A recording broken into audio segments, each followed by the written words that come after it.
John Updike is the winner of many awards, including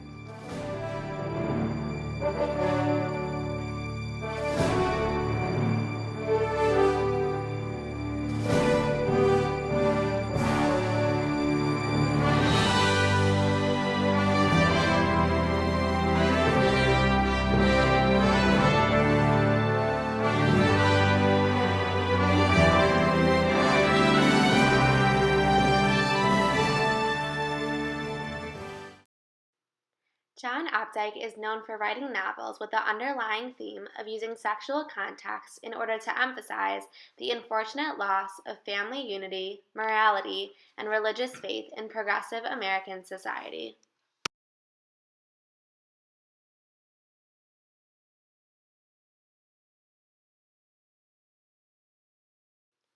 In Witches of Eastwick, Updike tells the story of three women, Alexandra, Suki, and Jane, who develop powers after being left by their husbands, which they use to play tricks on the townspeople and give them amusement in everyday life.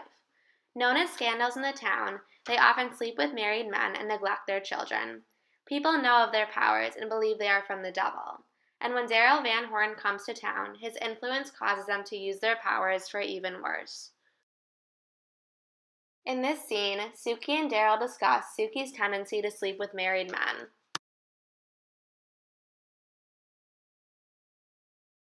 What's with you and these married types? Well, the advantage of a wife is she saves you from making any decisions. That's what was beginning to frighten me about Brenda Parsley. She really had ceased to be any check on Ed. They were so far gone as a couple. We used to spend whole nights in these awful flea bags together, and it wasn't as if we were making love. After the first half hour, he was going on about the wickedness of the corporate power structures, sending our boys to Vietnam for the benefit of the stockholders. Then I had to get up and go home and make breakfast for the kids, who were terrified because I had been gone all night, and stagger right off to the paper. He could sleep all day.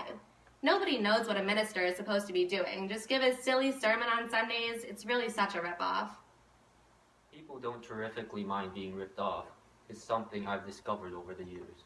Am I wrong? With Clyde, I mean. I know all the books say you should never with an employer. You lose your job then afterwards, and Clyde's so desperately unhappy there's something dangerous about it in any case. The whites of his eyeballs are yellow. What's that a sign of? Those whites of his eyeballs were marinating when you were still playing with Barbie dolls. You go to it, girl. Easy on the guilt trip. We didn't deal the deck down here. We just play the cards.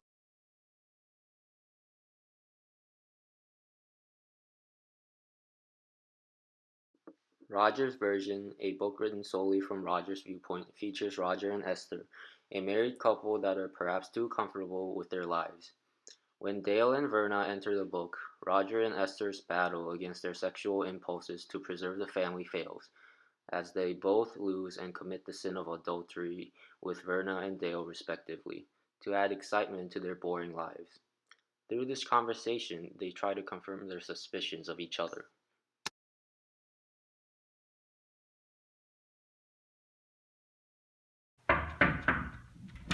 I was getting terribly worried.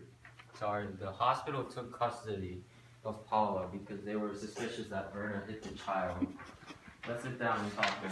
Poor little Paula is being held for her own protection against her own mother in the hospital. That's a way of putting it.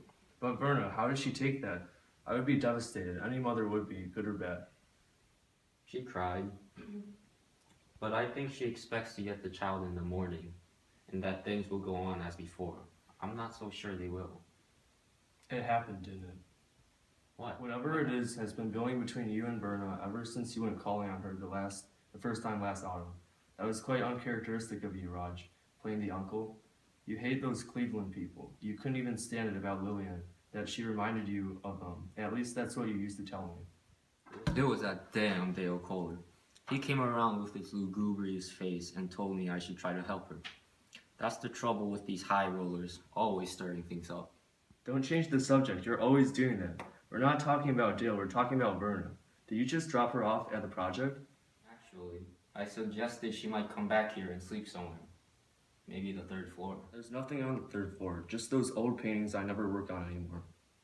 You should paint again. You are really loosening up. I like those big angry abstractions you were doing last summer.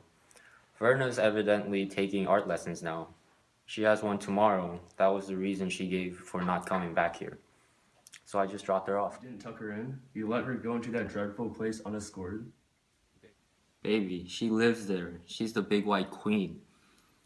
That project is to her as water to a fish, as briar patches to a brer rabbit. As to the third floor, I seem to remember an old mattress up there. She wouldn't have minded that. She sleeps on what they call a futon. I don't want that slutty girl in the house.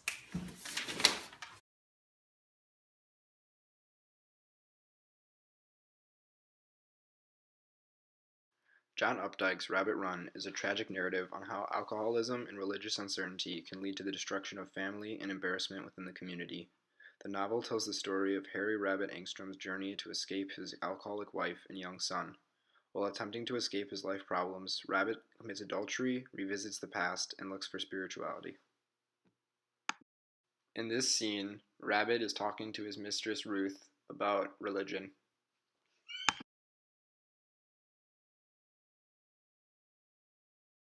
Help me, Christ, forgive me. Take me down the way. Bless Ruth, Janice, Nelson, my mother, my father, Mr. Springer, and the unborn baby. Forgive Tethero and all of the others. Amen. Pretty big congregation. Sunday morning. I could throw up every Sunday morning. Why? I once had a guy in here who woke me up at 8 o'clock because he had to teach Sunday school at 9:30. You don't believe in anything? No. You mean you do? Well, yeah, I think so. If you do, then what are you doing here? Yeah, you think you're Well, saving you go right ahead if it makes you happy. Why don't you believe in anything? You're kidding. No, doesn't it ever, at least for a second, seem obvious just the other way? Well, now if God doesn't exist, why does anything? Why? There's no why to it. Things just are. That's the way I feel about you. That you just are.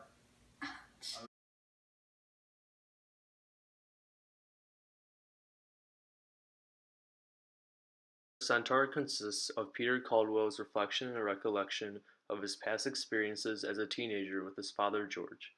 George is a schoolteacher at Ollinger High School who is disillusioned with his job and desires to travel while being free from social restraints. Peter delivers the story as a parody of the myth of Chiron and Prometheus, making his father into a tragic hero figure who forsakes spiritual fulfillment by continuing to teach so that his son can someday achieve his dream of becoming an artist. When George finds out about a relationship between Zimmerman, the principal, and Mrs. Herzog, he believes that he has been discovered and fearfully consults on what to do with Peter.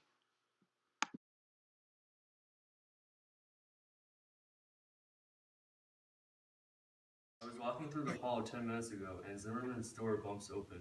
And who the hell pops out but Mrs. Herzog? What's funny about that? She's on the school board. I don't know if I should tell you this, but I guess you're old enough now. She looked loved up. There's a look women get in their faces. She had it until she saw me. Was she wearing all her clothes? Sure, but her hat looked crooked, and her lipstick had been smeared. Uh-oh. Uh-oh is right. It's something I It's wasn't not your ready to see. fault. We were just walking It down. doesn't matter, it wasn't my fault. If that was the rule, nothing is ever anybody's fault. The fact is, kid, I walked right into a nest of trouble. Zimmerman's been playing cat and mouse with me for 15 years, and this is the end of the line. Your imagination is so fertile. She was probably in there consulting about something. You know Zimmerman makes appointments for all hours. You didn't see the look in her eyes when she saw me. Well, what did you do? I just gave her the old sweet smile and kept going. But the cat is out of the bag, and she knows me. Now let's be rational. Would she be capable of anything with Zimmerman? She's a middle-aged woman, isn't she? She has a kind of name around town. She's a good 10 years younger than Herzog. She didn't marry him until he made his pot. But Daddy, she's a child in the 7th grade. I could feel Zimmerman sitting in there like a big heavy rain cloud. I can feel him on my chest right now. You're ridiculous. Why would you make such a mountain out of a molehill? Zimmerman doesn't even exist in the way you see him. He's just a slippery old fathead who likes to pat the girls.